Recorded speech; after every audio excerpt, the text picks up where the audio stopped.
नमस्कार, स्वागत है आपका और आप देख रहे हैं अपना YouTube channel remake get path. क्या आपका ई शिक्षा कोर्स और एचआरएमएस लिंक हुआ? जी हाँ, अब इसकी जरूरत पड़ रही है। इस वीडियो के माध्यम से हम जानेंगे कि क्यों अब जरूरत पड़ रही है। एचआरएमएस और ई शिक्षा कोर्स चूंकि दो अलग अलग प्लेटफॉर्म हैं, तो जो भी विशिष्ट शिक्षक हैं, विद्यालय अध्यापक हैं, प्रधान शिक्षक हैं, प्रधानाध्यापक हैं, नियमित शिक्षक हैं, उन सबको अब इसकी जरूरत पड़ रही है। आपको इस स्टेटस को, यानी दोनों आपस में जुड़े कि नहीं जुड़े, इसकी जानकारी आपको कैसे मिलेगी? तो इस वीडियो के माध्यम से हम इस स्टेटस को, लिंक स्टेटस को, यानी ई शिक्षा कोर्स और एचआरएमएस के लिंक स्टेटस को कैसे जानेंगे, अब इसकी जरूरत क्यों पड़ रही है, इस वीडियो के माध्यम से हम जानेंगे। तो चलिए वीडियो को शुरू करते हैं। और वीडियो को शुरू करने से पहले आपसे आग्रह करेंगे, पहली बार चैनल पे है, चैनल को सब्सक्राइब कीजिए, कंटेंट पसंद आता है तो लाइक शेयर जरूर करें। ये हाल ही में एक सप्ताह पहले वीसी हुआ था और वीसी में आपको एक आदेश हुआ था, और आदेश हुआ था कि शिक्षकों के ससमय वेतन भुगतान की व्यवस्था को सुनिश्चित करने हेतु निर्देश दिया गया था। यह 3 फरवरी की बात है कि निर्देश दिया गया कि राज्य के सरकारी विद्यालयों में कार्यरत सभी प्रधानाध्यापक, प्रधान शिक्षक, शिक्षक इत्यादि द्वारा तकनीकी आधारित ई शिक्षा कोर्स मोबाइल ऐप के माध्यम से प्रतिदिन दर्ज की जा रही ऑनलाइन उपस्थिति के आधार पर एचआरएमएस पोर्टल के माध्यम से भुगतान की कार्रवाई की जाए। यानी ई शिक्षा कोर्स के माध्यम से आपका अटेंडेंस लग रहा है, एचआरएमएस पोर्टल के माध्यम से आपको वेतन भुगतान होगा। अब दो अलग अलग अटेंडेंस वहां लग रहा है, भुगतान यहां होगा, दो अलग अलग प्लेटफॉर्म। और इसके लिए आगे किया क्या है, उसकी बात की जिक्र इस आदेश में है। इस व्यवस्था को लागू करने के लिए एचआरएमएस टीम एवं ई शिक्षा कोर्स टीम के साथ बैठक आयोजित कर एपीआई के माध्यम से शिक्षकों की ऑनलाइन दैनिक उपस्थिति को साझा करने की प्रक्रिया निर्धारित किया जाए। तो ये एपीआई क्या है, इसके लिए मैंने वीडियो बना दिया है, आप वहां देख सकते हैं। हम पहले यहां जानते हैं कि ई शिक्षा कोर्स और एचआरएमएस पोर्टल आपस में लिंक हुआ है कि नहीं। आप अपना स्टेटस कैसे जानेंगे, ये आदेश हो गया। अब ये हम जानते हैं कि यहां आप लिंक तो जान जाएंगे कि लिंक हुआ या नहीं हुआ। अब ये लिंक होने का कारण क्या है, उपस्थिति ऐप के माध्यम से। उसके अलावा एक चीज आती है लीव, क्योंकि आपको लीव मिलना है, और ये लीव जो है अब दो अलग अलग व्यवस्थाओं से मिल रही है। जी हां, एक आपको ई शिक्षा कोर्स से और एक एचआरएमएस से। मैं आगे आप बताऊंगा कि ये दोनों के दोनों जगह पे लीव कौन से और कैसे मिल रहा है। तो मान लीजिए कुछ लीव यहां मिलते हैं, कुछ लीव यहां मिलते हैं। जब तक दोनों के दोनों आपस में सिंक नहीं होंगे, दोनों एक जगह जुड़ेंगे नहीं, तो वेतन आपका बनेगा कैसे। इसके लिए व्यवस्था की गई है एपीवाई की। यानी एपीवाई क्या करता है कि दो अलग अलग चीजों को एक साथ जोड़ता है। ये कैसे काम करता है, ये मैकेनिज्म एक टेक्नोलॉजी है जिसके लिए मैंने वीडियो बनाया है। अब हम जानते हैं पहले इस लीव को कि आपको लीव मिलने कितने हैं। चलिए हम देख लेते हैं कि आपको लीव कौन कौन से लीव मिलते हैं, फिर हम आगे चलते हैं।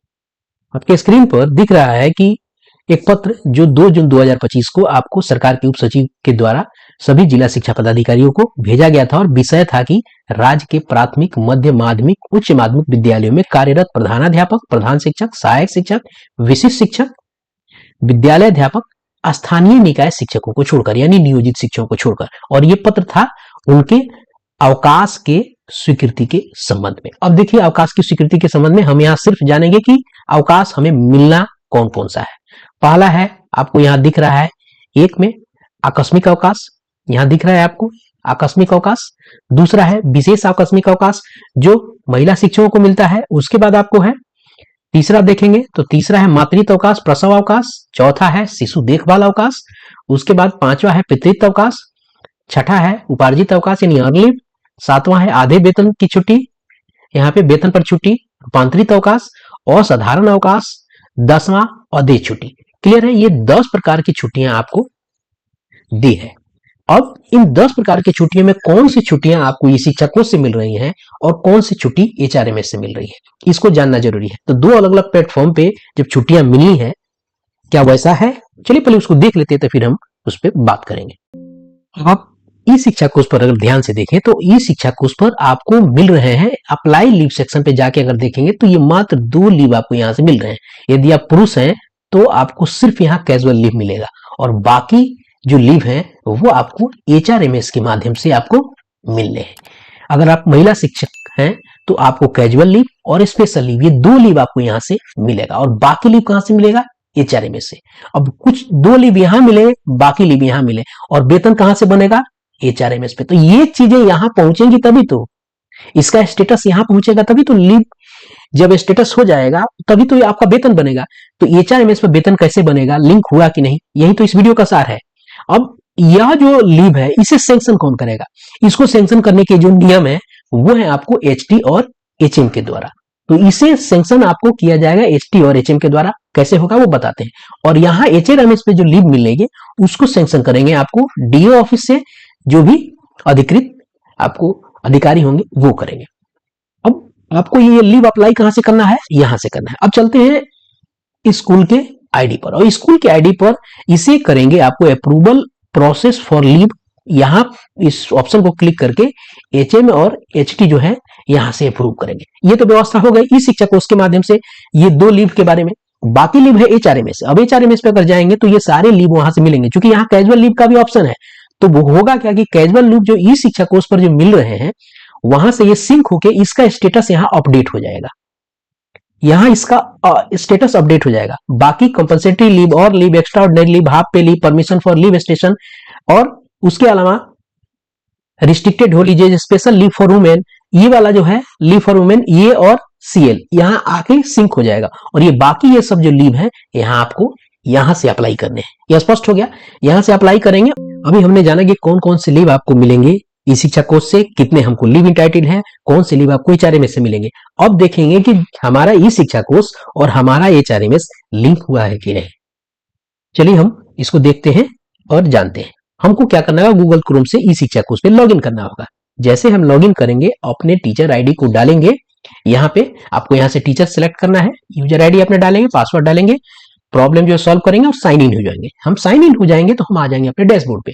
डैशबोर्ड पे आएंगे तो कई सारे आपको ऑप्शन यहाँ दिख रहे हैं। लीव अप्लाई करने वाला ऑप्शन यहाँ है, यहाँ से आप लीव अप्लाई कर रहे हैं। तो आपको अब यहाँ नहीं जाना है, आपको यहाँ आना है इस टीचर वाले आइकन पे। अब इस टीचर वाले आइकन पे आइए और इसको क्लिक कीजिए। जैसे क्लिक करेंगे आपके सामने लेफ्ट साइड में कुछ आपको टैब दिखने शुरू हो जाएंगे। इस टैब में आपको चूज करना है सबसे पहला वाला टैब, जिसको कहा जाता है टीचर रजिस्ट्रेशन। इस टीचर रजिस्ट्रेशन को जैसे क्लिक करेंगे आपके सामने खुल किया जाएगा आपके डिटेल्स। तो आपको आना है नीचे, ये सारे ऑप्शन आपको यहां मिलेंगे। अब इसमें से आपको चूज कौन सा करना है, आप इसमें से चूज कीजिए व्यू डिटेल वाला विवरण। इस डिटेल विवरण में आपको जाना पड़ेगा, तो इसके लिए आपको यहाँ क्लिक करना है। क्लिक कीजिए, जैसे क्लिक करेंगे आपके डिटेल्स आपको यहाँ दिखने शुरू हो जाएंगे। अब इस डिटेल्स के लिए आपको सामने कुछ ऐसा खुलेगा। अब इस डिटेल में और नीचे आइए। अब चलिए और नीचे आइए, और जब नीचे आएंगे तो आप देखिएगा बहुत सारे ऑप्शन आपको दिए हैं। अब यही एक ऑप्शन है HR एम्प्लॉय आईडी। आप खुद समझ के देखिए, क्या भी आपने कभी HRMS आईडी यहां डाला था? नहीं डाला था। टेक्निकल ज्वाइनिंग हुई थी तो उस समय HRMS आपका एक्टिव नहीं था। अब यहां अब आपका HRMS आईडी दिखने लगा है, आपने डाला था ही नहीं, आपने कभी दिया था ही नहीं, तो आया कहां से? तो यानी जो ई शिक्षा कोष है और HRMS है, ये दोनों के दोनों आपस में लिंक हो गए हैं। तो यदि आपका HRMS आईडी यहां शो करने लगा है, इसका मतलब है कि दोनों आपको एक दूसरे से लिंक हो गए हैं। HRMS की आपकी आईडी यह है और इस शिक्षा कोष पे वो दिखने लगी है, यानी वो ई शिक्षा कोष और HRMS ये एक दूसरे के साथ आपको कनेक्ट हो गए। इस तरीके से आप ये देख सकते हैं कि आपका स्टेटस है कि नहीं। बहुत सिंपल है, लेकिन इन सिंपल बातों को क्यों करना है इस वीडियो में मैंने बताया, क्योंकि मेरा अपना तरीका है वीडियो बनाने का कि आपको हर डिटेल जानकारी एकदम पूरी विस्तार से मैं बताऊं। तो ये था स्टेटस जानने का तरीका। तो मिलते हैं जल्दी ही नए कंटेंट और नई इंफॉर्मेशन के साथ। वीडियो पसंद आए तो लाइक शेयर जरूर करेंगे। धन्यवाद। जय हिंद। अपना ख्याल रखें।